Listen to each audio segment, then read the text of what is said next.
मोटरू police मशहूर फिरोज के DSP फरहादुल्लाह Khan ने इंस्पेक्टर मंसूर अहमद बुघी और admin officer Abdul Rashid Saito के साथ मिलकर शजरकारी के दूसरे मरहले में 1 लाख से जायद पौधे लगाने का अज़्म किया। इस सिलसिले में आज शाहीन पेट्रोल पंप के इश्तिराक से शजरकारी मुहिम का इफ्तिताह किया गया। इस मौके पर 200 से जायद पौधे लगाए गए। मोटरू पुलिस के डीएसपी फरहादुल्लाह खान ने मीडिया के नुमाइंदों से बात करते हुए कहा कि मोटरू पुलिस के आईजी अली ख्वाजा, डीआईजी मोहम्मद सलीम और सेक्टर कमांडर सज्जाद हुसैन भट्टी की जानिब से दी जाने वाली खास हिदायत पर आज नेशनल हाईवे पर पौधे लगाए गए। उन्होंने मजीद बताया कि हमारी कोशिश है कि ये मुहिम रोजाना की बुनियाद पर जारी रखें और रोजाना की बुनियाद पर सैकड़ों पौधे नेशनल हाईवे के दोनों अतराफ हाला से हालाने तक लगाए जाएं। इनका मजीद ये कहना था कि हमने कारोबारी हजरात, पेट्रोल पंप मालिकान, स्कूल कॉलेजों की इंतजामिया को इस बात पर आमादा किया है कि ज्यादा से ज्यादा दरख्त लगाए जाएं। उन्होंने मजीद बताया कि हमारी कोशिश है कि नेशनल हाईवे पर पौधे लगाकर पूरे हाईवे को सरसब्ज शादाब बनाएं, जिससे माहौलियात की बेहतरी में इजाफा हो। Report Junaid Khanzada, city news.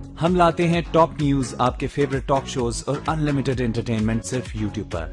अगर आपने अभी तक हमारा चैनल सब्सक्राइब नहीं किया तो अभी सब्सक्राइब करें और बेल आइकॉन को क्लिक करके हमारी लेटेस्ट वीडियोस के बारे में अपडेट जानें।